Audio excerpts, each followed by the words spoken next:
అందరికీ ఆత్మీయ నమస్కారాలు. మాతృదేవో భవ, పితృదేవో భవ, ఆచార్య దేవో భవ.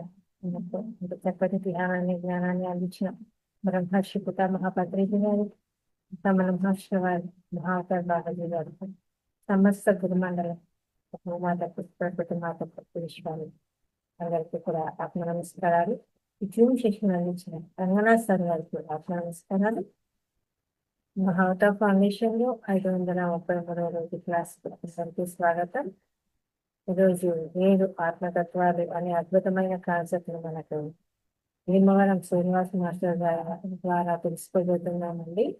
సార్ జాయిన్ అయ్యేంత వరకు కాసేపు ధ్యానం చేసుకుందాము. సార్ జాయిన్ అవ్వగానే క్లాస్ స్టార్ట్ చేద్దామండి. ఓకేనా? మాస్టర్స్ అందరూ కూడా కాసేపు ధ్యానం చేసుకుందాము.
నమస్తే సార్, ఆత్మ ప్రణామాలు. ఎస్ మాస్టర్స్, అందరూ నెమ్మదిగా రెండు చేతులు విడదీసి రెండు కాళ్ళ మీద పెట్టుకుందాము. 5, 4, 3, 2, 1. నెమ్మదిగా రెండు చేతులు విడదీసి రెండు కళ్ళు చూసుకుందాము. ఇంతవరకు జరిగిన ధ్యానాన్ని మనకు అందించిన బ్రహ్మర్షి పితామహ పత్రిజీ గారికి చక్కగా ధన్యవాదాలు, కృతజ్ఞతలు తెలియజేస్తున్నాము. Thank you. ఎస్, నెక్స్ట్ స్వాధ్యాయంలో భాగంగా మనకు 7 ఆత్మతత్వాలు అనే అద్భుతమైన కాన్సెప్ట్ ను తెలియజేయడానికి భీమవరం నుంచి శ్రీనివాస్ మాస్టర్ గారు క్లాస్కి రావడం జరిగింది. సార్ భీమవరంలో గవర్నమెంట్ స్కూల్ టీచర్ గా పనిచేస్తున్నారండి. దాదాపు 10 సంవత్సరాల పైన మెడిటేషన్లోకి రావడము, ఆధ్యాత్మిక జ్ఞానాన్ని అందరికీ అందించడము, ఎన్నో క్లాసులు, అలాగే అక్కడ పేరవరం పిరమిడ్ కోసం సార్ ఎంతో అద్భుతంగా తన యొక్క సేవ చేస్తున్నారు. అలాంటి సీనియర్ పిరమిడ్ మాస్టర్ అందరం కూడా సాధారణంగా క్లాస్కి ఆహ్వానిద్దాము. గట్టిగా క్లాస్ చెప్తూ నమస్తే sir, welcome to the session. నమస్తే మేడం. సార్, సమ్మర్ వెకేషన్స్ బాగా జరిగాయా?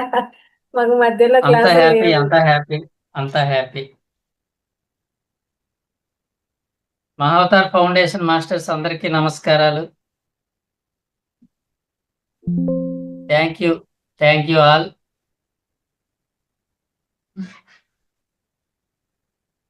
Yes madam. 7 ఆత్మతత్వాలు సార్, రాసుకొని ఉన్నాం సార్. కొత్త ఎస్ టాపిక్ మేడం. ఎస్. ఎలా ఉంది ఏంటి తెలుసుకోవాలని రాసుకొని ఉన్నాం. Okay, can I continue? Yes sir, okay sir, thank you sir. Yes madam, thank you very much. అందరికీ నమస్కారాలు. ధ్యాన మిత్రులందరికీ నమస్కారాలు. అందరూ చక్కగా ప్రతిరోజు ధ్యానం చేస్తున్నారు, చెయ్యాలి. ధ్యానమే మన బ్రతుకు. ఏమండి, బ్రతుకు తెరువు.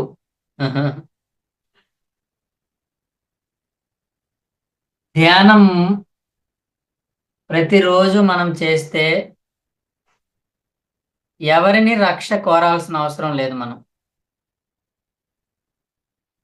ఎవరి రక్ష మనకు అవసరం లేదు. ధ్యానం చెయ్యకపోతే ఎవరు మనల్ని రక్షించలేరు. ధ్యానం చేయకపోతే మనల్ని రక్షించేవాడు ఎవడు లేడు. ధ్యానం చేస్తే మనం ప్రత్యేకంగా రక్ష కోరవసరం లేదు. ఎందుకంటే మనకి ధ్యానమే మనల్ని రక్షిస్తుంది. మనల్ని ఎవరైనా రక్షించే మాస్టర్లు రక్షించినా మన ధ్యానం వల్లనే వాళ్ళు మనల్ని రక్షిస్తారు. ధ్యానమే మీడియం మనకి. కాబట్టి ఎవ్రీడే మనము ధ్యానం రెగ్యులర్గా చేయాలి. మొన్న పత్రిసారి యొక్క ఒక కాన్సెప్ట్లో ఒక మాట విన్నాను, నేను చాలా బాగా నచ్చింది. అని ఏం చెప్పారంటే, ధ్యానం చెయ్యని వాళ్ళకి కష్టాలతో కూడిన నష్టాలతో కూడిన సుఖాలు ఉంటాయంట. వాళ్ళకి సుఖాలు ఉంటాయి, కానీ కష్టాలతో కూడిన సుఖాలు, నష్టాలతో కూడిన సుఖాలు. ధ్యానం చేసేవాడికి కష్టాలే లేని, నష్టాలే లేని, సుఖాలే సుఖాలు అన్నారు ఆయన. కాబట్టి మనకు సుఖాలు కావాలి. ఎలాంటి సుఖాలు కావాలి? కష్టాలే లేని, నష్టాలే లేని సుఖాలు కావాలి. కాబట్టి అందరూ కూడా రెగ్యులర్గా తప్పనిసరిగా ధ్యానం చేయాలి. ధ్యానం రక్షతి రక్షితః. మనం చేసే ధ్యానమే మనల్ని రక్షిస్తుంది. ఇంకొకటి ఏది మనల్ని రక్షించలేదు. అది సంగతి. Thank you very much madam. రోజు ధ్యానం చేయాలి. రోజు ఆత్మజ్ఞానాన్ని చెవిలో పోసుకోవాలి. మన చెవిలో ఆత్మజ్ఞానాన్ని నింపుకోవాలి. కొత్త కొత్త కాన్సెప్ట్లు.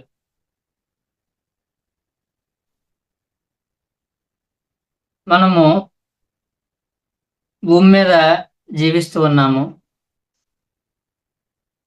ఈ జీవించే వాళ్ళలో ఈ భూమి అనేది ఒక పాఠశాల. పాఠశాలలో అన్ని క్లాసుల వాళ్ళు ఉన్నట్టు ఈ భూమి మీద అన్ని తత్వాల వాళ్ళు ఉంటారు. రకరకాల తత్వాల వాళ్ళు ఉంటారు.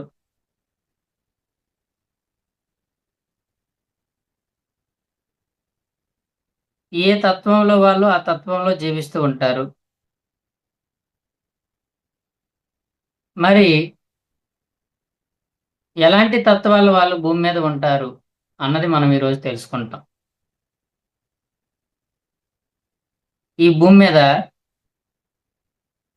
7 రకాల తత్వాలతో జీవిస్తూ ఉంటారు.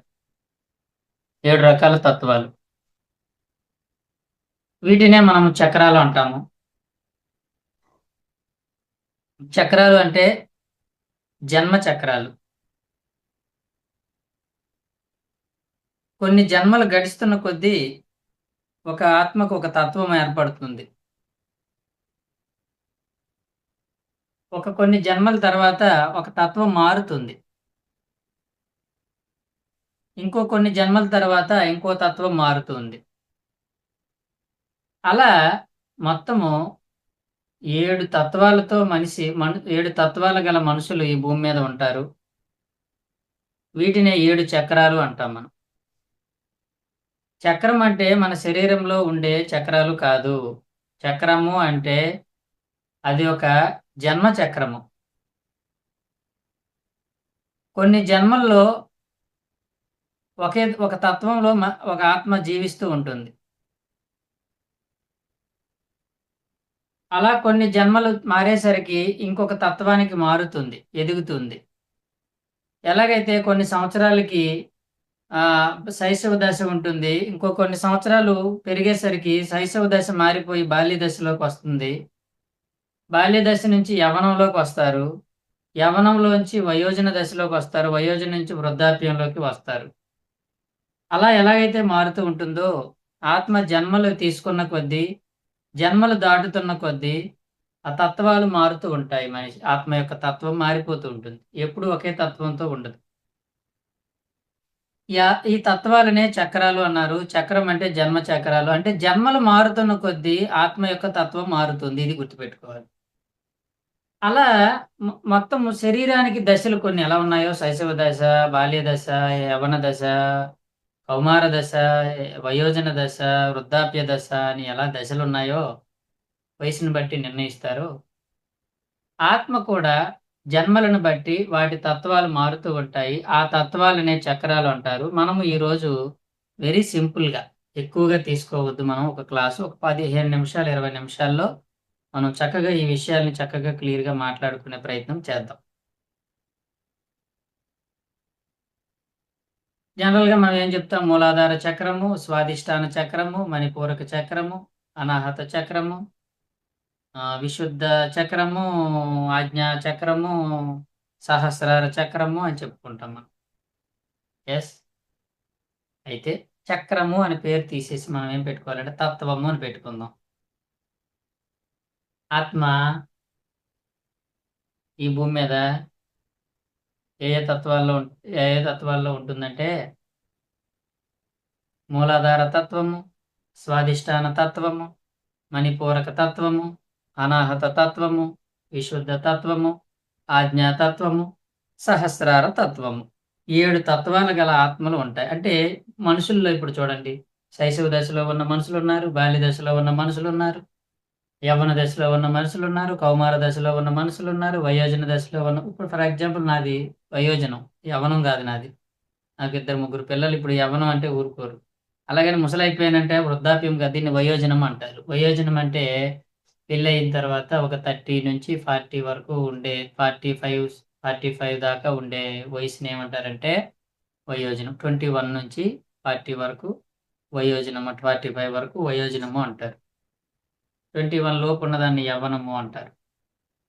అలాగే ఒకేసారి భూమి మీద అన్ని రకాల వయసుల వాళ్ళు ఎలా జీవిస్తున్నారో ఇదే భూమి మీద అన్ని రకాల తత్వాల వాళ్ళు కూడా జీవిస్తున్నారు. ఎలాంటి తత్వాలు?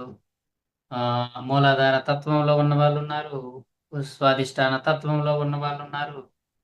ఇలా 7 తత్వాల్లో ఉంటారు.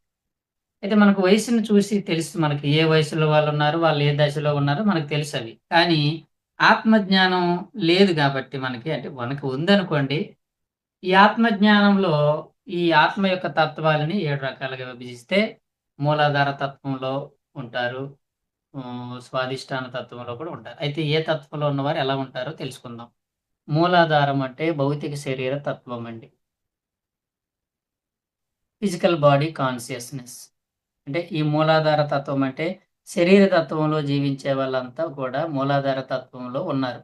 వాళ్ళ యొక్క ఇంపార్టెన్స్‌ని బట్టి, మేజర్ ఇంపార్టెన్స్‌ని బట్టి మనం వాళ్ళు ఏ తత్వంలో ఉన్నారో చెప్పొచ్చు. ఈళ్ళు ఈ శరీరానికి ఇంపార్టెన్స్ ఇస్తారు. ఆ భగవంతుడిని ఈ శరీరం యొక్క పరంగానే కోరుకుంటారు. ప్రార్థిస్తారు. ఓ భగవంతుడా! నాకు కొడుకునివ్వి. ఓ భగవంతుడా! నాకు మంచి అందమైన భార్యనియ్యి. ఈ జన్మలో నేను మంచి అందమైన భార్య కావాలని కోరుకుంటున్నాను. ఓ భగవంతుడు నాకు మంచి కూతుర్నియ్యి అని, ఓ భగవంతుడా మంచి సంపదలియ్యి నాకు. ఇలాగ నాకు ఇలా ఉండాలి, అలా ఉండాలి. అంటే భౌతిక శరీర పరంగా కోరుకుంటాడన్నింటిని. ఇలా భౌతిక శరీర పరంగా భగవంతుడిని ప్రార్థించే దశ, భౌతిక తత్వానికే ప్రాముఖ్యతనిచ్చే తత్వము మూలాధార తత్వము. ఎక్కువగా ఈ భూమండలంలో ఎక్కువ శాతం ఎక్కువగా ఉండేవాళ్ళు మూలాధార తత్వంలోనే ఉంటారు. ఇకపోతే రెండవ తత్వము స్వాదిష్టాన తత్వము. ఈ తత్వంలో ఉన్నవాళ్ళు శరీరానికి ఇంపార్టెన్స్ ఇవ్వరు గానీ, కీర్తి ప్రతిష్టలకు, పేరు ప్రఖ్యాతులకు, వాళ్ళ పేరు ప్రఖ్యాతుల కోసము, కీర్తి ప్రతిష్టల కోసము వారు ప్రార్థిస్తారు, కోరుకుంటారు. ఓ భగవంతుడా! నాకు మంచి పేరు ప్రఖ్యాతులుండాలి. నేను అందరిలో గొప్పవాడిగా ఉండాలి. నేను ఒక ఎమ్మెల్యేనవ్వాలి. లేకపోతే ఈ ఊరికి ప్రెసిడెంట్ అవ్వాలి. నాకు రాజకీయంగా మంచి ఎదుగుదలనియ్యి అని చెప్పి పేరు, పేరు కోసం దేవుడిని ప్రార్థిస్తాడు. అంటే వాడికి పేరు ముఖ్యం. నేను అందరి నోట్లో ఉండాలి. అందరి దగ్గర నేను మన్ననలు పొందాలి. అందరూ నా పేరు చెప్పుకోవాలి. అందరికీ నేనే బాస్‌గా ఉండాలి అని చెప్పి కీర్తి ప్రతిష్టల కోసము, పేరు ప్రఖ్యాతుల కోసము ప్రాముఖ్యతనిచ్చే తత్వము, వాటి కోసమే భగవంతుడిని ప్రార్థించే తత్వము స్వాదిష్టాన తత్వము. ఒక విధంగా చెప్పాలంటే మనసు యొక్క ప్రాధాన్యం ఉంటుంది. మూడవ తత్వం మణిపూరక తత్వం. ఇక్కడ శారీరకంగా ఉండదు, మానసికంగా ఉండదు. ఇక్కడ వీళ్ళు దేనికి ప్రాముఖ్యత అంటే విద్యలకు, చదువులకు. నేను మంచి డాక్టర్‌నవ్వాలి, మంచి ఇంజినీర్‌నవ్వాలి, మంచి సైంటిస్ట్‌నవ్వాలి, అయితే మంచి సంగీత విద్వాంసుడినవ్వాలి, మంచి క్రికెట్ ప్లేయర్ అవ్వాలి, మంచి ఫుట్‌బాల్ ప్లేయర్‌నవ్వాలి. ఏదో ఒక విద్యలో నేను రాణించాలి. ఓ భగవంతుడా! నాకు ఈ విద్యను ప్రసాదించు. నేను కలెక్టర్ అవ్వాలి. అని ఏదో ఒక వృత్తి, ఏదో ఒక విద్యలో, ప్రత్యేక విద్యలో నేను రాణించేలాగా చేయి తండ్రి అని చెప్పి, అంటే ఆ భగవంతుడిని వీళ్ళు విద్యలో కోరుకుంటారు. ఆ విద్యలే వీళ్ళకి ప్రాముఖ్యత. కీర్తి ప్రతిష్టలు అవసరం లేదు. కోరుకోరు. అలాగని పిల్లల గురించి అంత కోరికలు వీళ్ళకుండవు గానీ, వాళ్ళు పర్సనల్‌గా ఏదో ఒక విద్యలో నేను రాణించాలి. పలానా విద్యలో నేను టాప్‌లో ఉండాలి అని ఆ భగవంతుడిని ప్రార్థిస్తూ ఉంటారు. అబ్జర్వ్ చేయండి. మూలాధార తత్వంలో ఉన్నవారు ప్రార్థన చేస్తారు. భౌతిక వస్తువుల కోసము, భౌతికత్వం కోసం ప్రార్థన ఉంటుంది భగవంతుడిని. స్వాధిష్టానం వాళ్ళు కూడా ప్రార్థిస్తారు భగవంతుని. ఏమని ప్రార్థిస్తారు? వాళ్ళకి కీర్తి ప్రతిష్టల కోసము, వాటి కోసం ప్రాకులాడుతూ ఉంటారు. అంటే మిగతావి ఉంటాయి గానీ, ఇది ఎక్కువుంటుంది. ఎక్కువ పాళ్ళు. మూడవది మణిపూరక తత్వం వాళ్ళు కూడా ప్రార్థనలు చేస్తారు భగవంతుడిని. దేనికోసం ప్రార్థిస్తారంటే వీళ్ళు ఏదో ఒక విద్యల్లో రాణించేలాగా, ఏదో ఒక ఇంపార్టెన్స్ వాళ్ళొక దానిలో కళల్లోని, విద్యల్లోని వాళ్ళు ప్రాముఖ్యత కలిగేలాగా అందులో రాణించాలని చెప్పి వాళ్ళు ప్రార్థిస్తారు. అందులో ఉండాలని ప్రయత్నం చేస్తారు. ఇందులో ఇది తప్పు కాదు, ఇది తప్పు కాదు, ఇది తప్పు కాదు. ఏది తప్పు కాదు. ఆ తత్వం యొక్క నేచర్ అలా ఉంటుంది. ఇప్పుడు చిన్న పిల్లవాడు తప్ప, యవ్వనంలో ఉన్నవాడు తప్ప, వయోజనంలో ఉన్నవాడు తప్ప అంటే ఎవడు తప్పు? అందరూ కరెక్టే. ప్రతి ముసలివాడు ఒకప్పుడు చిన్నపిల్లోడే కాబట్టి మరి ఏ తత్వంలో ఉన్నా అన్ని తత్వాలు దాటి సహజంగానే దాటాలి. ఏ పిల్లవాడు డైరెక్ట్‌గా పెద్దవాడు కానట్టే, ఏ మూలాధార తత్వం వాడు డైరెక్ట్‌గా సహస్రార స్థితికి చేరుకోడు. అది అసహజము, అసంభవం. కాబట్టి మై డియర్ ఫ్రెండ్స్, స్వాదిష్టాన తత్వము, మణిపూరక తత్వం అంటే విద్యల కోసం ప్రార్థన చేస్తాడు. ఈ 3 తత్వాలను, ఈ 3 చక్రాలను లోవర్ లెవెల్ అంటారు. ఇవి లోవర్ లెవెల్ తత్వాలు. ఆత్మ యొక్క క్రింది స్థాయి తత్వాలివి. అంటే కేవలం భౌతిక వైపే ఉంటాయి. తర్వాత 4వదైన అనాహతం అనేది ఈ 3 ప్రాపంచికంకి సంబంధించినవి. ప్రాపంచిక ప్రాధాన్యతను కలిగి ఉన్నవి. ఈ అనాహత తత్వము అనేది ఎలా ఉంటుందంటే, అనాహత తర్వాత విశుద్ధము, ఆజ్ఞ, సహస్రారం అనేవి ఈ 3 ఆధ్యాత్మిక తత్వాలు.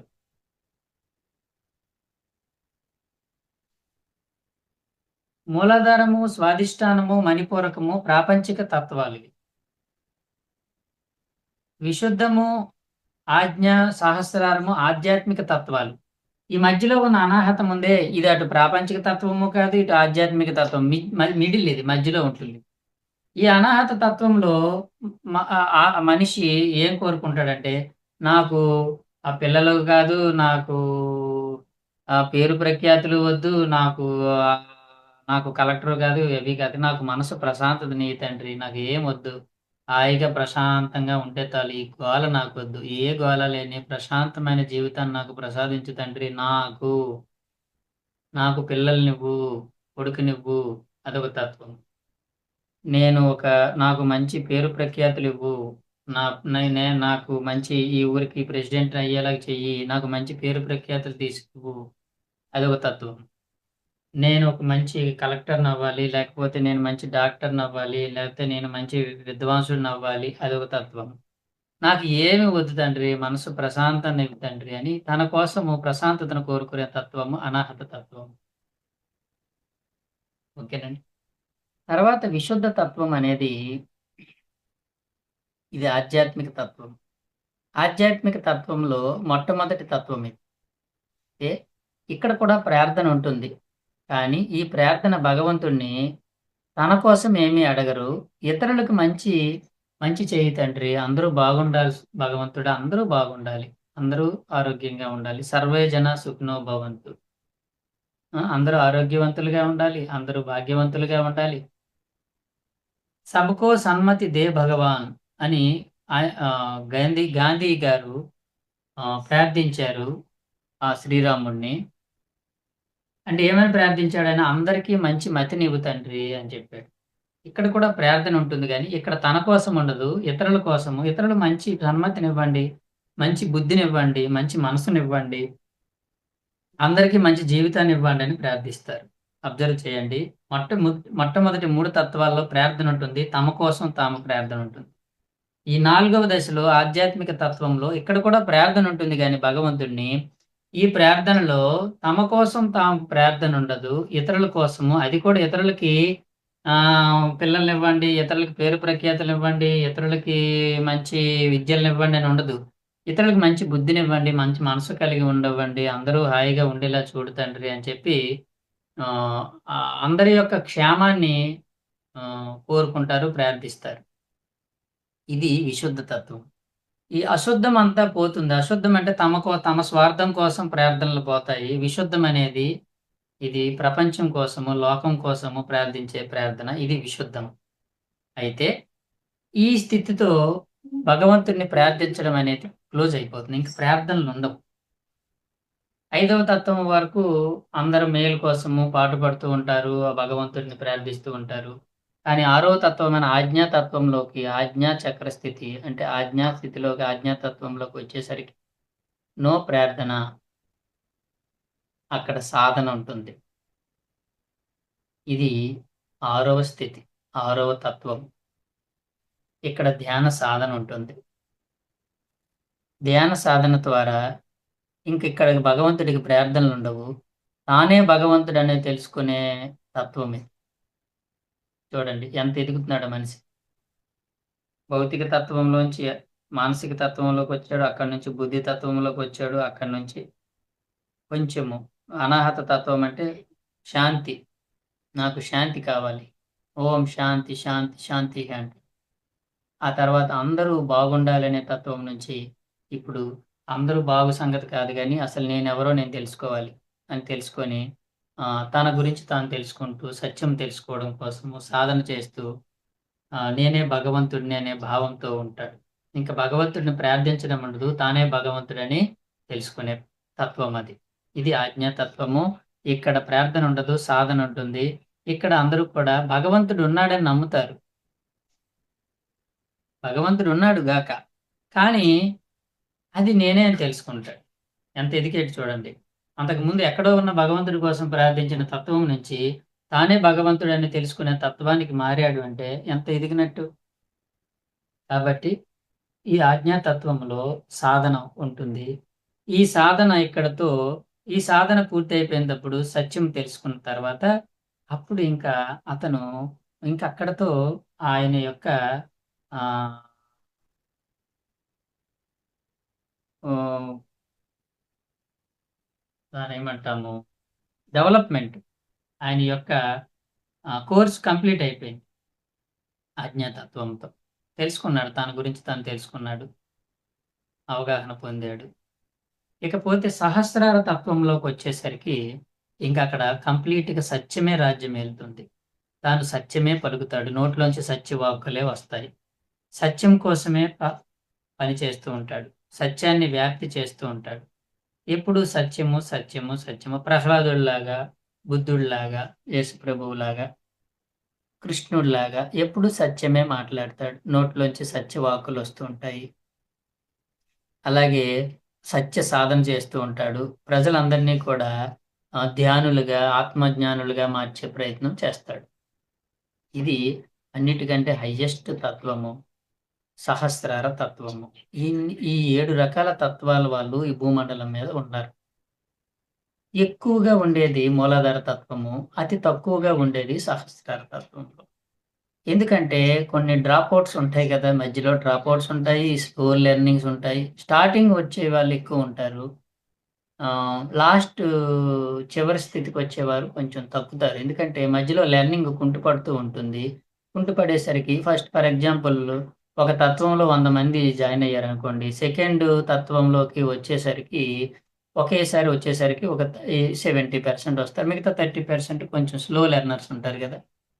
నెక్స్ట్ తత్వంలోకి వెళ్ళేసరికి ఒక 50% ఉంటారు, ఇంకా నెక్స్ట్ తత్వంకి వెళ్ళేసరికి 30 ఉంటారు, నెక్స్ట్ 20 ఉంటారు. అలా చివరికి వచ్చేసరికి చాలా లీస్ట్ పర్సెంట్ ఉంటుంది. అంటే అందుకనే సహస్రార స్థితిలోకి వెళ్ళే ఆత్మస్థాయి ఉన్న వాళ్ళు చాలా రేర్గా ఉంటారు.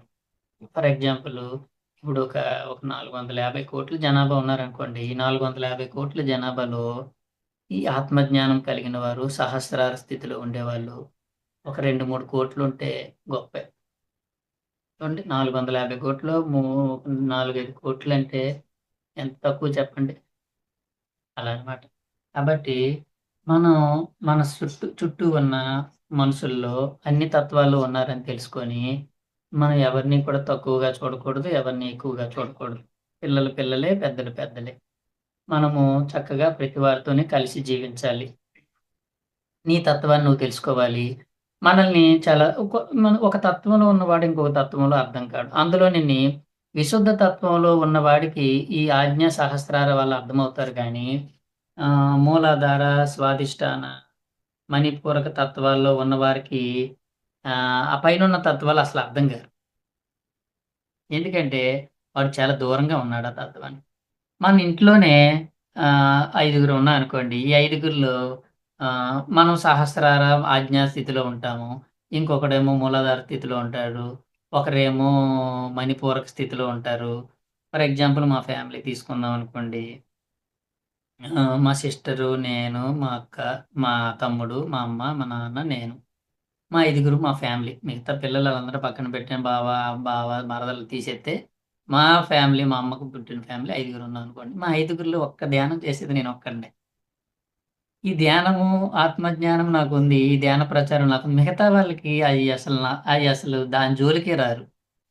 అంటే నేను నేను ఆల్మోస్ట్ పోనీ ఆజ్ఞా సహస్రార స్థితిలో ఉన్నాను నేను. మరి సహస్రం అంటే అందరికీ ధ్యానం వ్యాప్తి చేస్తున్నాయి కదా! ఇంకా మనం మన గురించి మనం తక్కువ చేసుకోవడం మరెందుకు, సహస్రార స్థితిలోనే ఉన్నాం. ఈ మా మా తమ్ముడు ఉన్నాడనుకోండి. వాడు పీహెచ్‌డీ వాడు. వాడికి అదే గొప్ప. వాడు ప్రొఫెసర్ ఆడు. వాడు ఏ తత్వంలో ఉన్నాడు. వాడు మణిపూరక తత్వంలో ఉన్నాడు. మా అమ్మ, మా నాన్న ఉన్నారనుకోండి. వాళ్ళు మా పిల్లలు బాగుండాలి. మీరు బాగా సంపాదించాలిరా. నువ్వు ధ్యానం, ధ్యానం అంటావేంటి? అంటే ఆళ్ళు ఒక విధంగా చెప్పాలంటే మూలాధార స్థితిలోనే ఉన్నారు. వాళ్ళకి ధ్యానం అంటే నువ్వు చేసుకుంటే చేసుకో గాని మాకయ్యేం చెప్పకండి. వాళ్ళకి ఎంతసేపు ఏం ధ్యాస, మా పిల్లలు బాగుండాలి. వీళ్ళు డబ్బులన్నీ బాగా సంపాదించుకోవాలి అని మా బాగు కోసమే చూస్తారు. ఇప్పుడు అది తప్పు కాదు. వాళ్ళు తప్పు కాదు. కానీ వాళ్ళు నా స్థితిలో నాలాగా అయిపోవాలనుకోవడం తప్పు. అయితే వాడిని గుర్తుపెట్టుకోండి. ధ్యానం అనేది ఏ తత్వంలో ఉన్నవాడైనా చేయొచ్చు. ఇదొక గొప్ప విషయం అది. మనం ఏమనుకుంటాం, మూలాధార తత్వంలో ఉన్నవాడికి ధ్యానం వద్దేమో కాదు. వాడికి ధ్యానం ప్రయారిటీ కాదు. ఫస్ట్ ప్రయారిటీ కాదు. వాడికి ధ్యానం నీడ్. ధ్యానం చేసి వాళ్ళు హాయిగా జీవించొచ్చు. కానీ ఆ ధ్యానం ఎందుకు వాళ్ళకి? డైలీ లైఫ్‌లో హ్యాపీగా ఉండడం కోసమే. మనలాగా సత్యం తెలుసుకోవడానికి, ఆత్మజ్ఞానం పొందడానికి, బ్రహ్మజ్ఞానిని అవ్వడం కోసం వాళ్ళకి అవసరం లేదు. మనకి ధ్యానం ఎందుకు?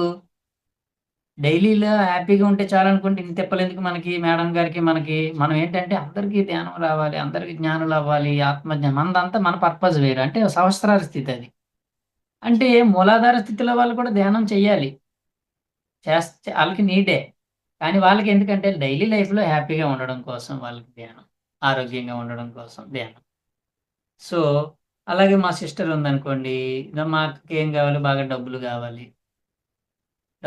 మా అక్కకి ధ్యానం అంటే వీడు ఇలాగే చెప్తారులే ఈడికేం పని పాట లేదనుకుంటది. ఒక్కొక్కరు ఒక్కొక్క స్టేట్‌లో ఉన్నారు. ఒక్కొక్కరు ఒక్కొక్క తత్వంలో ఉన్నారు. ఏవండీ? కాబట్టి మీ ఫ్యామిలీలో కూడా అంతే. ఇప్పుడు నేను ఎవరిని తప్పున పట్టడానికి వీల్లేదు. వాళ్ళందరితోని మనం ఎలా ఉండాలంటే కలిసి ఉండము తామరాకు మీద నీటి బొట్టు అన్నాడుగా కృష్ణుడు. ఆయనకి తెలిసైతే అన్నాడు. కృష్ణుడి చుట్టే ఎంతమంది ఉన్నారు గానీ అందరూ ఏదో అతని స్టేజ్‌లో ఉన్నవాళ్ళు ఎవరు చెప్పండి? ఎవడు లేడు. కాబట్టి ఆయనేం చెప్పాడు, "ఒరేయ్ నాయనా నువ్వెవరిని వదిలిపెట్టకు. తామరాకు మీద నీటి బొట్టులా ఉండు. ఉండు కానీ అంటుకోకు. నువ్వు అంటలేవు. గుర్తుపెట్టుకోండి. మనం ఎవరిని అంటలేము. ఎందుకంటే మన స్థితిలో ఉన్న వాళ్ళతోనే మనం అంటిపెట్టుకొని ఉండగలం. వాళ్ళతోనే మనం సఖ్యతగా ఉండగలం. ఇది చాలా ఇంపార్టెంట్ అండి. మన స్థితిలో ఉన్న వాళ్ళతో ఇప్పుడు ఏ స్థితిలో ఉన్నవాళ్ళు ఇప్పుడు ఏ పీర్ గ్రూప్స్ అంటారు కదా పిల్లలు. ఇప్పుడు చిన్న పిల్లోడు పెద్దోడితో ఫ్రెండ్‌షిప్ చేయగలడా? చేయలేడు. వాడి స్టేజ్‌లో ఉన్న పిల్లలతోనే ఫ్రెండ్‌షిప్ చేస్తాడు. ఇప్పుడు పెద్దోడితో ఫ్రెండ్‌షిప్ చేస్తాడు.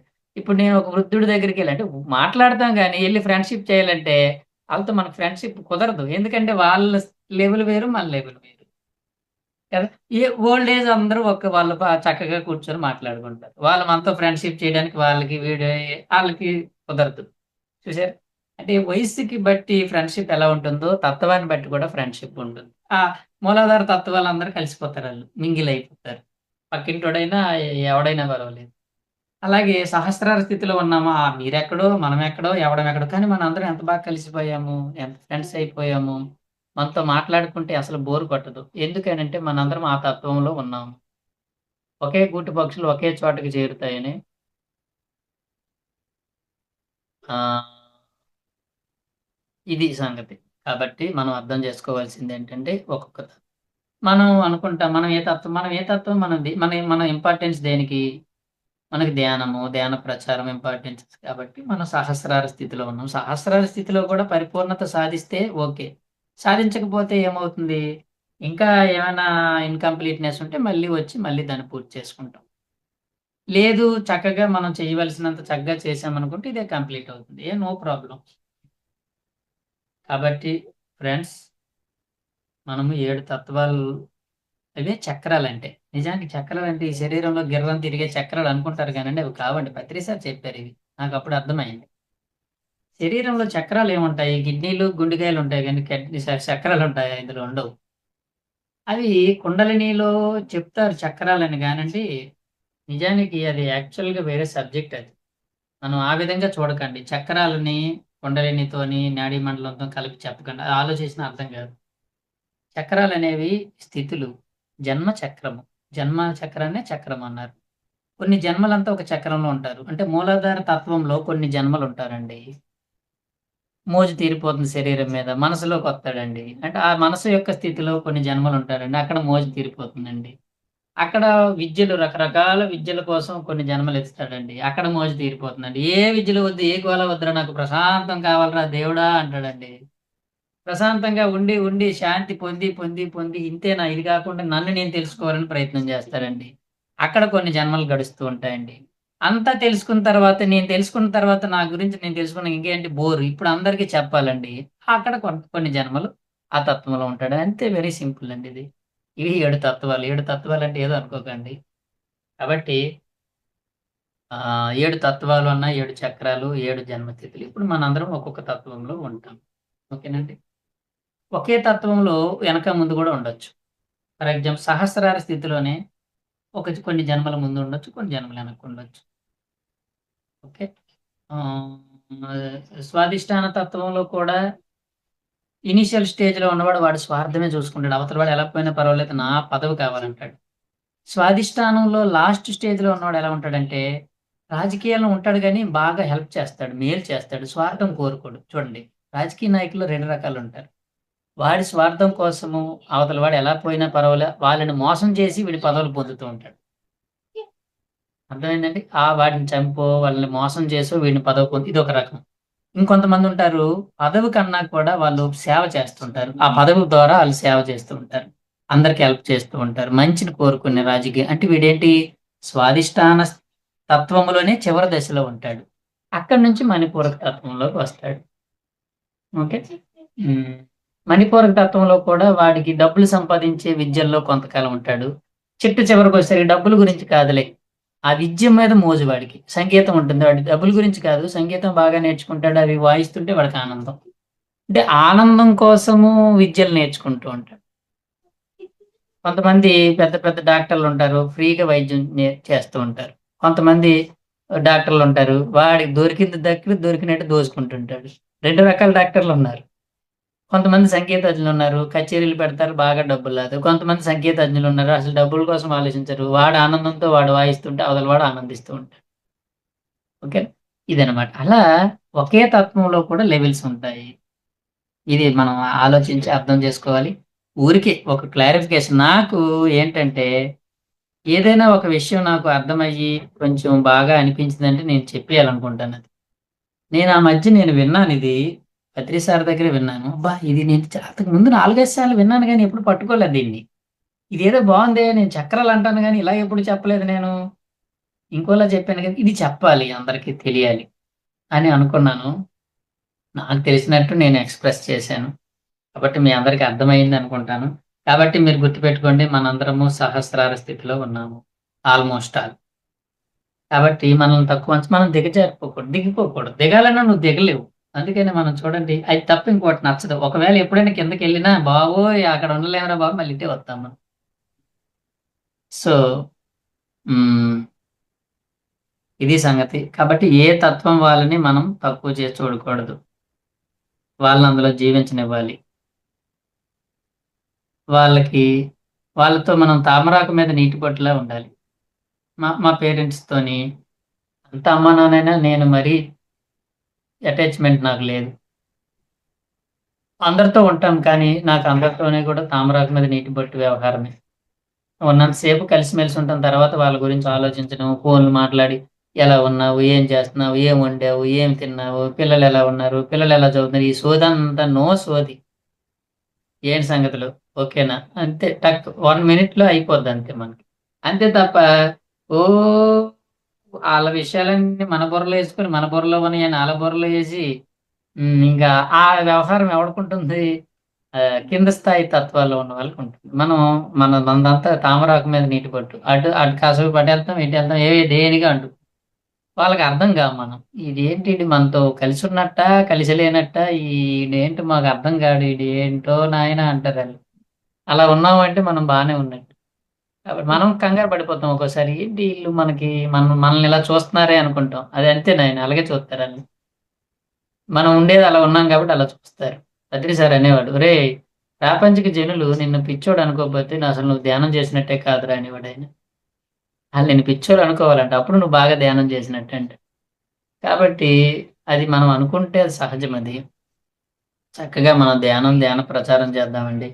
శాకాహార ప్రచారం బాగా చేయాలండి. శాకాహారం గురించి చెప్పాలి అందరికీ. మనకి ఎక్కువ మార్కులు రావాలంటే మన ఆత్మకి ఎవడు ఎక్కువ మార్కులు పొందుతాడంటే ఎవడు శాకాహారం గురించి ఎక్కువ ప్రచారం చేస్తే వాడికి ఎక్కువ మార్కులు వస్తాయి. అలాగే వీలైనంత మట్టుకు అందరూ కూడా ఏం చేయాలంటే వాళ్ళ ఊళ్ళల్లోనూ, వాళ్ళ గుడిలోనో ఎక్కడో దగ్గర క్లాసులు పెట్టాలండి. ధ్యానం పెట్టి కొంతమందికైనా ఈ ధ్యానాన్ని మనం అందిస్తేనండి ఇంకా మనం ఈ భూమి మీదకి రావాల్సిన అవసరం లేదు. లేకపోతే ఏమవుతుందంటే అది బాకీ ఉండిపోతాం మనం. ఎవడికి చెప్పకుండా, ధ్యానం నేర్పించకుండా, ఆత్మజ్ఞానం నేర్పించకుండా వెళ్ళిపోయామనుకోండి, ఆ బాకీ మళ్ళీ తీర్చడానికి రావాల్సిందే. కనిపించిన వాళ్ళకి ఒక ఊర్లో ఉన్నారనుకోండి, అనుకూలం ఉన్న చోట ఏ టెంపుల్‌లో తెలిసినోళ్ళు ఉంటారు కదా! మనం ధ్యానం నేర్పిస్తామని చెప్పి ఒక 10 మందికో, 20 మందికి ఆ ఊర్లో వాళ్ళని పిలిచి ధ్యానం నేర్పించడం. ఒక 2 గంటలు క్లాస్ పెట్టడం, కాసేపు ధ్యానం చేయించి, కాసేపు క్లాస్ పెట్టడం. ఒక 7 రోజులు. అలా చిన్న చిన్నగా స్టార్ట్ చేయండి. అలా ఖాళీగా ఉండకండి. ఎంతసేపు విన్నారు సరిపోయింది. విని, విని, విని ఇంకేం చేయాలి నెక్స్ట్ డ్యూటీ ఏంటంటే, అందరికీ ధ్యానాన్ని, శాకాహారం గురించి చెప్పండి. నిర్మొహమాటంగా చెప్పండి. మనం చెప్తూ ఉంటే మాస్టర్‌లు మనకి బాగా సహకరిస్తారండి. ఎందుకంటే వాళ్ళ డ్యూటీ మనం ఇక్కడ చేస్తున్నప్పుడు వాళ్ళు మనకు సహకరించరు. ఇప్పుడు వాళ్ళ యొక్క లక్ష్యం అది. ఈ భూమండలం అంతా చక్కగా అందరూ అహింస ఉండాలి. అందరూ ధ్యానులు కావాలని. దానికోసం మనం ఇక్కడ ప్రయత్నం చేస్తుంటే వాళ్ళు మనకు అయ్యో! మా వాడు ఇంత పని చేస్తున్నాడే వీడికి అవసరానికి నేను చేయకపోతే ఎలా అనుకుంటాడు. మనమేమో ఆశించక్కర్లేదు వాళ్ళు చేస్తారు. కాబట్టి గుర్తుపెట్టుకోండి. మాస్టర్స్ యొక్క సహకారం ఎవడికి ఉంటుందంటే, ఎవడైతే ధ్యాన ప్రచారం, శాకాహార ప్రచారం చేస్తాడో అలాంటి వాళ్ళకి మాస్టర్స్ యొక్క సహకారం బాగుంటుంది. కాబట్టి అందరూ అన్ని రకాల తత్వాల వాళ్ళుంటారు. అందరికీ మనం చెప్తూ ఉంటాము. వినేవాళ్ళు వింటారు. లేని వాళ్ళు లేదు. కానీ మన ప్రయత్నం మనం చేద్దాము. ఇది సహస్రార స్థితి లక్షణం కాబట్టి. కాబట్టే మనం ధ్యానంలోకొచ్చాము. సజ్జన సాంగత్యంలో ఉన్నాం. లేకపోతే మనం ఎందుకుంటామండి? మనం హాయిగా తినేసి శుభ్రంగా 10 అయ్యేసరికి హ్యాపీగా పడుకుంటాం. ఎవడికి నిద్ర రాదు. ధ్యానం చేసేవాడికి ఎవ్వడికి ఈ టైంలో నిద్ర రాదు. శుభ్రంగా ధ్యానం చేయకపోతే నిద్రే రాదు మనకి. మిగతా వాళ్ళకి ధ్యానం చేయరు. శుభ్రంగా పడుకుంటారు. మనకెందుకు రావట్లేదంటే, నాయనా నువ్వు ధ్యానం వాడివి. ధ్యానం వాడికి ధ్యానం చేయకపోతే నిద్ర ఎలా వస్తుంది చెప్పండి. సో, అది సంగతి. Thank you very much madam. చాలు. ఈ మాత్రం అవగాహన చేసుకోగలిగితే చాలు. ఇంకెప్పుడైనా ఇంకో కాన్సెప్ట్‌తో వద్దాము. మరి అవకాశం ఇచ్చారు చక్కగా. 7 తత్వాల మనుషులు ఉంటారు అని మనం తెలుసుకున్నాము. ధ్యానము, శాకాహార ప్రచారం విశేషంగా అందరూ చెయ్యాలని తెలుసుకున్నాము. అదే మన ఎదుగుదల తెలుసుకోండి. సబ్జెక్ట్ అనేది జస్ట్ సమాచార సేకరణే. అంతే తప్ప ఇది ఎదుగుదల కాదు. ఎదుగుదల ఏది? మనం చేసే ప్రచారమే ఎదుగుదల. మనం ప్రచారం చేస్తేనే మనం ఎదుగుతాం. ఉన్నత స్థితి వస్తుంది మనకి. సబ్జెక్టు నేర్చుకున్న సబ్జెక్ట్ అనేది మనం సమాచార సేకరణ అంతే. ఓహో! ఇదా? అదా? అని తెలుసుకుంటున్నాం. ఆత్మకు ఒక సేకరణ సమాచారం అంతే తప్ప ఎదగడం కోసము రెండే. ధ్యానాన్ని అందరికీ బోధించడం. బుద్ధుడు అందరికీ బోధించాడు గాబట్టి ఆయన అంత ఉన్నత స్థితికెళ్ళాడు. ఎవరైనా బోధించకపోతే, బోధకుడు కాకపోతే ఎవరు బోధించేవాడినే బుద్ధుడంటారు. పత్రి సార్ చెప్పేవారు కదా! 3 రకాలు. అరిహంతు, ఆధ్యాత్మికతలో 3 స్థితులుంటాయంట. అరిహంతు, బోధిసత్వ, బుద్ధ. అరిహంత్ అంటే అర్థం అరి అంటే శత్రువు. హంత్ అంటే హతమార్చడం. అరిహంత్ అంటే తనలోని శత్రువులని హతమార్చుకునేవాడు. దేని ద్వారా? ధ్యాన సాధన చేసి తనలోని కోపాన్ని, క్రోధాన్ని, అసూయను, ఆలోచనలను వాటిని చంపేసి శత్రువులను చంపేసి ఉన్నవాడు అరిహంత్. అంటే తనలోని శత్రువులను సాధన ద్వారా తనలోని శత్రువులను చంపి తను సిద్ధిని పొందేవాడు. ధ్యాన సిద్ధిని పొందేవాడు. ధ్యానం ద్వారా తనలోని శత్రువులను చంపేవాడు, పోగొట్టుకునేవాడు అరిహంత్. బోధిసత్వ అంటే ఏంటంటే తాను అరిహంత్ అయిన తర్వాత ధ్యానంలో సిద్ధి పొందిన తర్వాత తన చుట్టూ ఉన్న వాళ్ళకి తన దగ్గరికి వచ్చిన వాళ్ళందరికీ ధ్యానం గురించి ఆత్మజ్ఞానం గురించి చెప్పేవాడు బోధిసత్వ. బోధిసత్వ అంటే తన చుట్టూ ఉన్న వారికి వీడు ఎక్కడికి వెళ్ళడం వచ్చిన వారికి చెప్తూ ఉంటాడు. ఇంటికి వచ్చేవారికి కనిపించేవాడికి. బుద్ధ అంటే ఏంటంటే ఊరూరు తిరిగి తిరిగి తిరిగి తిరిగి మరి వీడే అందరి దగ్గరికి వెళ్ళి చెప్పేవాడు బుద్ధ. అరిహంత్ అంటే వాడు సాధనలో తను తాను క్లియర్ చేసుకునేవాడు. అది అరిహంత్. శత్రువుల్ని హతం చేసుకునేవాడు అరిహంత్. బోధిసత్వ అంటే ఏంటి? తన దగ్గరికి వచ్చే వాళ్ళకి బోధించేవాడు బోధిసత్వ. బుద్ధ అంటే ఏంటి? తాన దగ్గరికి రావడం కాదు, తినే అందరి దగ్గరికి పోయి, ఒరే నాయన ధ్యానం చెప్తాను రండి అని చెప్పి అందరినీ ధ్యానంలో కూర్చోబెట్టి బతిమాలో, బుజ్జగించో, నచ్చజెప్పో, మీకు ఒక విషయం తెలుసా అని చెప్పడం, ఏదో విధంగా మనం దానిలో అది కూడా మన నైపుణ్యం సంపాదించుకొని చక్కగా చేస్తే అది బుద్ధ. అందుకని మనం బుద్ధత్వం అనేది హయ్యెస్ట్ స్టేజ్. కాబట్టి మనం అందరం చేద్దాము, టైం వేస్ట్ చేయకుండా. అతిగా చేయక్కర్లేదు, కనీసం చేయకుండా ఉండకుండా జాగ్రత్త పడదాం. థ్యాంక్ యూ అమ్మా. Thank you thank you very very much. Much sir. Srinivas master అంటే 7 చక్రాలు 7 శరీరాల మీద వెళ్తా మేడం. మొత్తము అలా సాన పెట్టేసి ఒక ఇచ్చేసేస్తున్నారు. అంటే అంత మొత్తము వచ్చేసింది సార్ మీ దగ్గర నుంచి ఆ టాపిక్స్ మీద. అయితే ఈ రెండింటిని కలిపి ఇది కాదు 7 చక్రాలు 7 శరీరాలు కాదు 7 తత్వాలు ఇంకోటి ఉన్నాయని తీసుకొని వచ్చారు. అది పత్రిజీ గారు దాని ద్వారా విన్నది మళ్ళీ కొత్త కాన్సెప్ట్ తీసుకొని వచ్చారు. 7 శరీరాలు 7 చక్రాలు కాదు 7 తత్వాలు. సార్ ఇక్కడ నాకు ఏమనిపించిందంటే ఉత్తర గీతలో శ్లోకం ఉంది కదా సార్, ఆ ఆ అంటే ముందు కోటి పూజ సమో స్తోత్ర, కోటి స్తోత్ర సమో జప, కోటి జప సమో ధ్యాన, కోటి ధ్యాన సమో లయ అనేది. ఇది కూడా మొదటి జన్మల్లో ఉన్న వాళ్ళు ఎక్కడ ఉంటారు, తర్వాత జన్మల్లో ఉన్న వాళ్ళు ఎలా ఉంటారు, అలా జన్మలు దాటుకుంటూ పోతే ఆ కోటి అంటే ముందు జన్మల్లో ఉండే వాళ్ళు ఈ స్థితిలో ఉంటారు. 200 జన్మలు 300 జన్మలు ఇవి దాటితేనే ధ్యానం అబ్బుతుంది అంటారు కదా. దీనికి కనెక్ట్ అవుతుందేమో అనిపించింది సార్ మీరు చెప్తూ ఉంటే నాకు. కొంతవరకు చెప్పొచ్చు, ఇంకొంతవరకు చెప్పొచ్చు. అదే సార్ మీరు అన్నారు ఇక్కడ మూలాధార స్థితిలో కొన్ని జన్మలు ఉంటాయి, స్వాధిష్టానంలో కొన్ని జన్మలు ఉంటాయి, ఆ తర్వాత మణిపూరకంలో జన్మలు తీసుకుని అంటే జన్మ మారుతూ ఉంటుంది అన్నారు కదా. ఆ తత్వంలో ఉంటారు. ఒకటే మేడం, తత్వం మారుతుందండి. ఆత్మ యొక్క తత్వం మారుతుంది. జన్మలు మారే కొద్దీ ఆత్మ యొక్క తత్వం మారుతుంది. వాటినే చక్రాలుగా వర్ణించారు. అప్పుడు ఋషులు రాశారు అర్థం అవడం కోసం. అర్థమైందండి. ఇప్పుడు స్కూల్లో టీచర్ బుక్స్ ఉంటాయి, అవి వాటిని అర్థం చేయించడం కోసం మనం రకరకాలుగా లెసన్స్ టీచ్ చేస్తాం. ఓకే, అలాగే విషయం ఉంది, దాన్ని సరైన అర్థవంతంగా మనం తెలుసుకోవడం అనేది ఇంపార్టెంట్. కాబట్టి ఆత్మ అనేది జన్మలు పెరుగుతున్న కొద్దీ వాటి యొక్క తత్వం మారుతుంది, తత్వం పెరుగుతుంది, మంచి తత్వం. వీటినే గుణాలుగా చెప్తారు ఒక చోట. ఇప్పుడు తత్వాలు 7 రకాలు అయితే గుణాలు 4 రకాలు ఉన్నాయి కదా. మొట్టమొదటి జన్మల్లో తమో గుణంగా ఉంటాడు, తర్వాత రజో గుణంలోకి మారుతాడు, తర్వాత సాత్విక గుణంలోకి వస్తాడు, తర్వాత శుద్ధ సాత్వికంలోకి కూడా వెళ్తాడు, తర్వాత నిర్గుణంలోకి వెళ్తాడు. అలా గుణాలుగా చెప్తారు. ఇది తత్వాలుగా చెప్పుకుంటే ఇలా, గుణాలుగా చెప్పుకుంటే అలా తీసుకోవచ్చు, స్థితులు తీసుకోవచ్చు, ఇక్కడ గుణాలు తీసుకోవచ్చు. జన్మలు మారే కొద్దీ ఇవన్నీ కూడా అన్ని కనెక్టివిటీ ఉంటాయేమో సార్ ఒకదానికొకటి. అంతా ఒకటే, ఏదైనా ఒకటే. మనం అవగాహన చేసుకుంటే చివరికి ఏమొస్తుందంటే ఊహ అంతా ఒకే నాలెడ్జ్.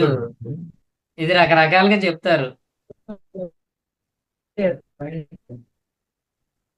ఏక సత్యం విప్ర బౌద్ధ వదంతి.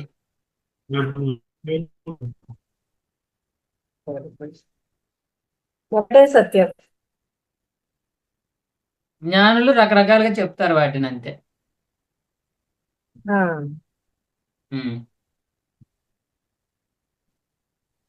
మరి ఒక జన్మలోనే చక్రాలు కూడా చెప్తారు కదా సార్ మనకు, వీళ్ళు ఈ స్థితిలో ఉన్నారు అని. ఎవరు? ఈ జన్మలోనే మీరు మాట్లాడతారు కదా సార్. మీ వాయిస్ కట్ అవుతుంది మేడం. నాకు ప్రాబ్లమా మీకు ప్రాబ్లమా తెలియదు.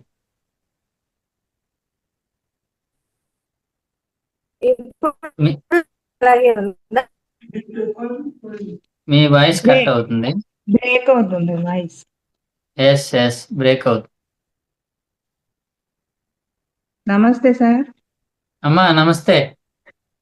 బాగా చెప్పారు సార్. బాగా అర్థమయ్యేటట్టు అందరికీ విపులంగా బాగా అర్థమయ్యేటట్టు నాకేమనిపించింది అంటే నేను అనాహత చక్రంలో లాస్ట్ లో ఉన్నానేమో అనిపించింది మీరు చెప్పిన ఏమంటా దాన్ని బట్టి. కాదు కాదు ప్రశాంతంగా ఉంటే చాలు అనుకుంటాను నేను ఎప్పుడు. అంతే ఈ విశుద్ధ ఆస్తుల గురించి అవును. అంతస్తుల గురించి వీటి గురించి అసలు దేని గురించి ఆలోచిస్తున్నాను నేను. ఇప్పుడు జరిగిందా ఇవాళ జరిగిందా వాళ్ళు జరిగింది అంతే. బాగున్నామా బాగున్నాం అంతే. మనసుకి ఎవరు కష్టం కలిగేటట్టు మాట్లాడినా కూడా నచ్చదు, ఇష్టం ఉండదు. అది సహస్ర మనసు అంతా వికలం అయిపోతుంది అంతా. సహస్రార స్థితిలో ఉన్న వాళ్ళు కూడా శాంతినే కోరుకుంటారు. శాంతి ఉంటే చాలు, నాకు ధ్యానం కూడా వద్దనుకుంటే అది విశుద్ధము.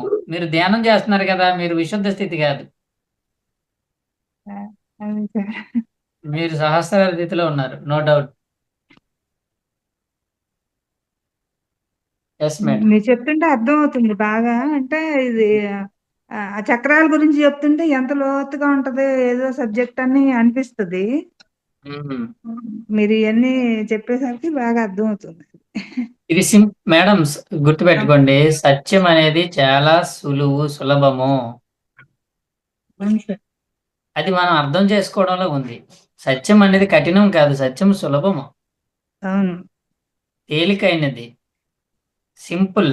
సత్యం, ట్రూత్ ఈజ్ వెరీ సింపుల్, ఎప్పుడు సింపుల్ గా ఉంటుంది. అర్థం కాలేదంటే అది సత్యం కాదు, మనకు సత్యాన్ని అర్థం చేసుకోవడం రాలేదంతే. అదే సార్. సత్యం ఎప్పుడు కఠినంగా ఉండదండి, సత్యం సులువుగానే ఉంటుంది. అది మనం అర్థం చేసుకునే స్థాయి మనకు రాకపోవచ్చు అంతే. అవును. అవును సార్. కాబట్టి అది అర్థం కాలేదు అనుకుంటాం మనం, అదేదో పెద్ద సబ్జెక్ట్ ఏమనుకుంటాం. అదేమో పెద్ద సబ్జెక్ట్ ఏం కాదమ్మా, అన్ని సులువైనవే, సులభమైనవే. మనకి తెలియవు అంతే, తెలియని విషయాలు అంతే. తెలియకపోతే బ్రహ్మ విద్య, తెలిస్తే కుసు విద్య అని సామెత ఉందిగా. అవును సార్. చక్రాలంటే వాము మనకెందుకు అనుకోండి, ఇప్పుడు చక్రాలంటే ఇదే అని సంగతి అర్థమైపోయింది. అవును sir. Yes madam, very thank good, you very sir. Good. Thank you. Yes madam, yes, thank you. నమస్తే సార్. ఇంకా రవీంద్ర మేడం. నమస్తే సార్. సార్ నమస్తే. ఈరోజు 7 ఆత్మతత్వాల గురించి చాలా చక్కగా వివరించారు. ఈ యొక్క జన్మ పరంపరలో మామూలుగా ఆత్మ ఏంటంటే పరిణితి చెందుతూ ఉంటుంది. మనం అనుకుంటాం కదా 700 జన్మలు ఉంటాయి మానవులకు అనేది. ఒక్కొక్క జన్మ జరిగే కొద్దీ ఆత్మ పరిణితి చెందిన దాని వల్ల మొట్టమొదటి మూలాధారం చక్రంలో ఆ తత్వంలో ఉన్నటువంటి ఆత్మ కొన్ని జన్మల తర్వాత చక్రానికి తత్వానికి వెళ్ళిపోతూ ఉంటుంది. ఈ విధంగా పరంపరలో చివరికి శాస్త్రాన్ని చేరుతుంది. అట్లాగా మీరు ప్రతి ఒక్కదాన్ని కూడా విడమరిచి చెప్పారు మాకు. మూలాధారంలో ఇప్పుడు తెలుసుకోవచ్చు మనము మూలాధారంలో ఉన్నామా, ఏ యొక్క తత్వంలో ఉన్నాం అనేది మనం తెలుసుకోవచ్చు. కానీ ధ్యానం చేస్తున్నాం కాబట్టి మూలాధారం ఉండరు, కనీసం మణిపూరం దాటి ఉంటారు అందరూ. మణిపూరకం దాటి ఉంటారు ప్రతి ఒక్కరు కూడా, మన ధ్యానం చేసేవాడు అందరూ కూడాను విశుద్ధ. ఇక్కడ ఒక మాట చెప్పాలి సార్. చెప్పండి సార్. ఇక్కడ తెలుసుకోవాల్సింది ఏంటంటే, మనం సహస్రార తత్వంలో ఉన్న మూలాధార తత్వం కొద్దిగా ఉంటుంది మన దగ్గర. మూలాధార తత్వం అంటే మన పిల్లల గురించి మనం అన్ని ఆలోచిస్తాం, అది కూడా ఉంటుంది, కొద్దిగా ఉంటుంది, దానికి అది ప్రాధాన్యంగా ఉండదు. స్వాధిష్టాన తత్వం కూడా కొద్దిగా ఉంటుంది, అనాహత తత్వం కూడా కొద్దిగా ఉంటుంది. ఇందాక మేడం అన్నారు నాకు మనశ్శాంతి ఉంటే చాలు అనుకున్నా, ఆలోచన కూడా ఉంటుంది. నువ్వు సహస్రారంలో ఉన్నా ఈ అన్ని తత్వాలు కొద్దిగా ఉంటాయి, కానీ మెయిన్ ప్రాధాన్యత అనేది ఆ తత్వంలో ఉంటుంది. ఇప్పుడు ఎలాగైతే ఇప్పుడు మీరు వృద్ధులైనా మీ చిన్నప్పుడు విషయాలన్నీ మీకు గుర్తుంటాయి కదా, బాల్య స్నేహితులు వచ్చినప్పుడు ఆ జ్ఞాపకాలన్నీ మీలో ఉన్నాయి కదా, మీ బాల్యంలో జరిగిన విషయాలన్నీ మీ జ్ఞాపకాల్లో ఉన్నాయి కదా, మీ యవ్వనంలో జరిగిన విషయాలన్నీ జ్ఞాపకాల్లో ఉన్నట్టే మనం ఈ తత్వాలన్నీ దాటి వచ్చాం కాబట్టి మన సహస్రార తత్వంలో ఉన్న మిగతా తత్వాల యొక్క ఛాయలు మనలో ఉంటాయి, అది మర్చిపోకూడదు. కాబట్టి మనం ఒకటే గుర్తుపెట్టుకోవాలి, ఇప్పుడు మనం ధ్యానంలోకి ఉన్నాము, ధ్యానం అంటే ఇష్టమైంది, ధ్యానానికి మనం బాగా ఇంపార్టెన్స్ ఇస్తున్నామంటే మనం ఆజ్ఞాతత్వము సహస్రార తత్వంలో ఉన్నట్టు. మిగతా గుర్తుపెట్టుకోండి, చిన్న బాలుడు, ఇక్కడ విషయం, చిన్న బాలుడు ఆ వృద్ధాప్యాన్ని వాడి జ్ఞాపకంలోకి తెచ్చుకోగలడా? ఎందుకు తెచ్చుకోవాలి? అసలు వృద్ధాప్యం వాడికి జరగలేదు, కానీ వృద్ధుడు బాల్యానికి గుర్తు తెచ్చుకుంటాడు, జ్ఞాపకం ఉంటుంది, ఎందుకంటే ఆల్రెడీ బాల్యం దాటి వచ్చాడు కాబట్టి ఇప్పుడు మనమే గనక విశుద్ధంలో ఉంటే, మనమే గనక ఇప్పుడు స్వాధిష్టానంలో ఉంటే మనం ధ్యానం చేసే వాళ్ళమే కాదు, ధ్యానానికి అంత ప్రాముఖ్యత ఇచ్చే వాళ్ళం కాదు మనము. ధ్యానం చేస్తే చేయొచ్చు అప్పుడప్పుడు కానీ మనశ్శాంతి కోసం. ఇంత ఇంపార్టెన్స్ అనేది హైయెస్ట్ ఇంపార్టెన్స్ ధ్యానానికి ఇస్తున్నాము అంటే మనం ఆల్రెడీ ఆ తత్వాల్లో ఉన్నాము శాస్త్రాలను. అయితే మనం ఈ తత్వాలన్నీ దాటి వచ్చాం కాబట్టి నాకు మా మా పిల్లలు బాగుండాలని నా పిల్లల కోసం ఆలోచిస్తాను. అలాగే కొంచెం పేరు కోసం ఇంత ఆలోచిస్తాం. ఎక్కడైనా ఉంటుంది మనకు మంచి పేరు వస్తే బాగుండు, మనకి కొంచెం నేమ్ రావాలని ఎక్కడైనా ఉంటుంది. నేను కూడా మంచి చదువుకోవాలి, మంచి విద్యల్లో రాణించాలని ఉంటుంది. కానీ అంత ధ్యాస ఉండదు, కొంచెం ఉంటుంది. అలాగే నేను మనశ్శాంతిగా ఉంటే చాలరా ఇవన్నీ ఎందుకు గోవాలనుకుంటాం. అలాగే నేనే భగవంతుడు అనే తత్వంలో ఉంటాం. తర్వాత ఇవన్నీ కాదులే కానీ మనం ధ్యాన ప్రచారం చేయాలనుకుంటాం. Yes sir, very good. Good, బాగా మాట్లాడారు, బాగా చెప్పారు. థ్యాంక్ యూ చెప్పండి సార్. సార్. మనం మిమ్మల్ని మధ్యలో బ్రేక్ సంసారంలో ఉన్న చేసినట్టున్నాను మాటలు. చెప్పండి. సంసారంలో ఉన్నాం కాబట్టి ఆటోమేటిక్ అవన్నీ ఉంటాయి సార్. అవి అవి లేకుండా ఆ, ఉండలేము.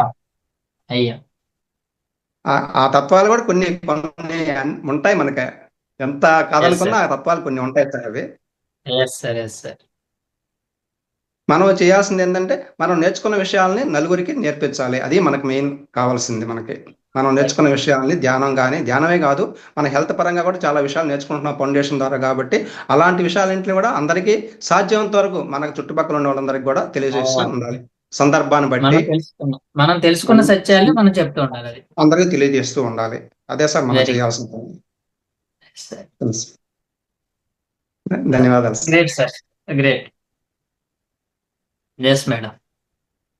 Thank you very much sir. అదే సార్, ఏమైందంటే ఇప్పుడు మామూలుగా ఈ ఇప్పుడు ఉన్న ఈ జన్మలో అయినా కానీ ఇప్పుడు ఇక్కడికి వచ్చినాక 7 చక్రాలు, 7 స్థితులు, 7 శరీరాలు ఇవన్నీ తెలుసుకుంటూ ఉంటాం కదా సార్.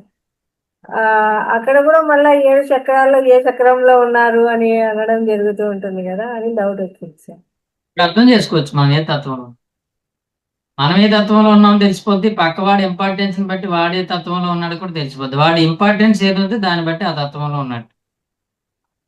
టెంపరీగా ఇంపార్టెన్స్ ఉండడం వేరు, పర్మనెంట్ గా వాడి లైఫ్ గోల్ ఏదైనప్పుడు ఆ తత్వంలో ఉన్నట్టు వాడి లైఫ్ అంతా ఇప్పుడు రాజకీయాలకే అంకితమై ఉన్నాడు అనుకోండి, పాలిటిక్స్ కి, వాడు ఖచ్చితంగా స్వాదిష్టాన తత్వంలో ఉన్నారు. వాళ్ళ లైఫ్ టైం అంతా ఏదో ఒక విద్యకే, ఏదో ఒక కళలకే, ఏదో ఒక ఒక దీనికోసమే అయితే వాళ్ళు మణిపూరకంలో ఉన్నారు. వాళ్ళ లైఫ్ అంతా మిగతా వాటి కోసం ప్రయత్నం ఇవ్వకుండా మనశ్శాంతిగా జీవించడం కోసమే వాళ్ళ లైఫ్ అంతా ప్రయత్నం చేస్తున్నారు అనుకోండి, వాళ్ళు అనాహతలో ఉన్నారు. వాళ్ళ లైఫ్ అంతా సాధనలు, ఆధ్యాత్మికత కోసము, గురువుల దగ్గరికి వెళ్ళటము, సాధనలు చేయటము, రకరకాల సాధన చేసి తన గురించి తాను తెలుసుకోవడం కోసమే వాళ్ళ లైఫ్ డెడికేట్ చేశారనుకోండి, మ్యాక్సిమమ్ వాళ్ళందరూ ఆ తత్వంలో ఉన్నారు. అలా కాదు, పిల్లలు బాగుండాలి, పిల్లలు డబ్బులు అన్నాడు అనుకోండి, ఆడు ఏ తత్వంలో ఉన్నాడు చెప్పండి ఇప్పుడు? మూలాధారం. మరి కాదా? అది తప్పేం కాదు. మూలాధార మ్యాక్సిమం గుర్తుపెట్టుకోండి మేడం, ఎక్కువ % మూలాధార తత్వంలోనే ఉంటారు. ఎందుకంటే కొత్త కొత్త జన్మల్లోకి వచ్చిన ఆత్మలు ఎక్కువ ఉంటాయి కదా. అర్థమైంది మేడం? కొత్తగా వస్తాయి జన్మల్లోకి, ఎక్కువ ఉంటాయి కాబట్టి ఆ తత్వంలో ఎక్కువ మంది ఉంటారు. మొన్న నేను ఒక కథ విన్నానండి. ఆ కథ చిన్న స్టోరీ. ఒక ఒక మనిషి, ఒక వ్యక్తి, ఒక ఇద్దరు కలిసి వెళ్తున్నారంట ఫ్రెండ్స్.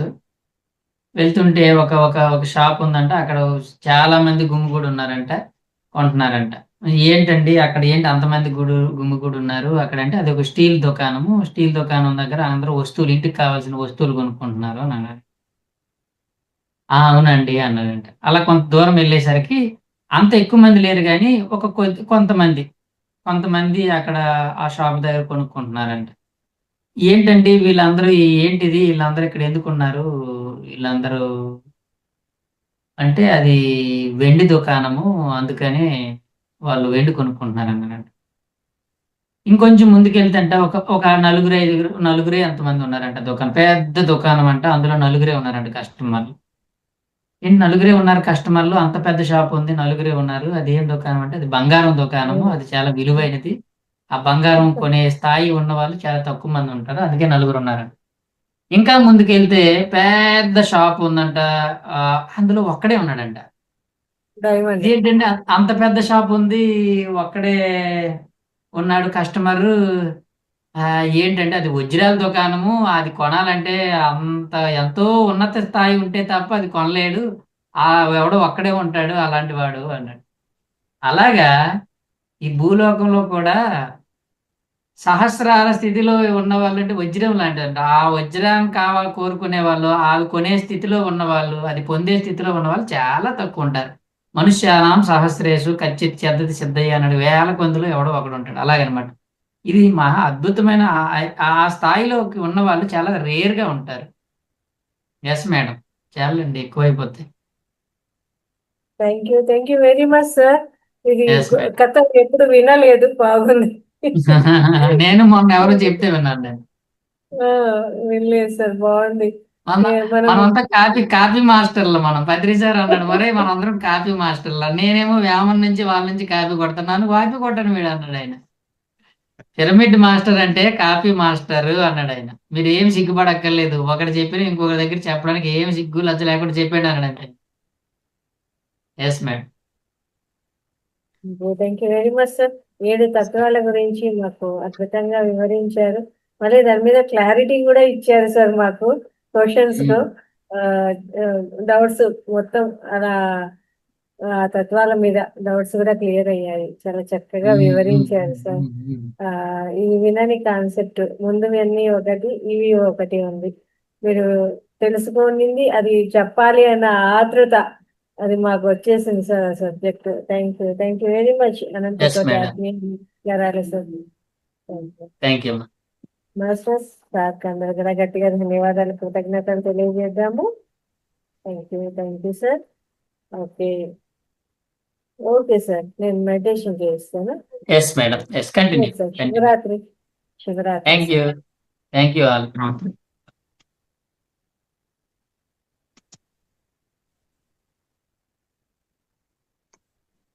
ఓకే మాస్టర్స్, 7 తత్వాల గురించి చక్కగా వివరించారు కదా, అలాగే తెలుసుకున్నాము.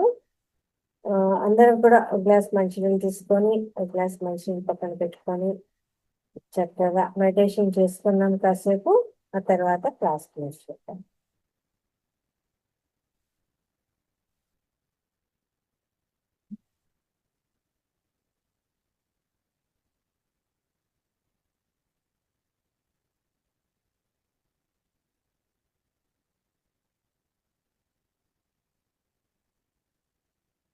గ్లాస్ మంచినీళ్ళు తీసుకోండి.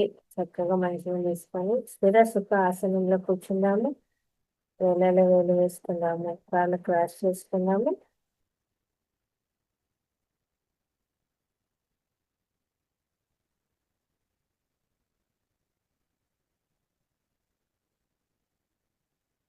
ఆనాపానసతి ధ్యానాన్ని చేసుకున్నాము.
మాస్టర్స్ నెమ్మదిగా రెండు చేతులను విడిసి రెండు కర్ర మీద పెట్టుకుందాము.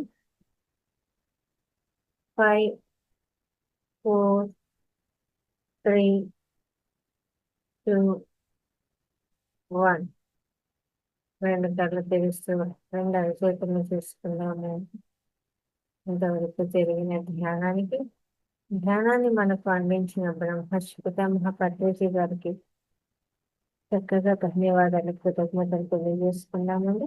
Thank you. తిరిగి రేపటి సెషన్లో కలుసుకుందాము.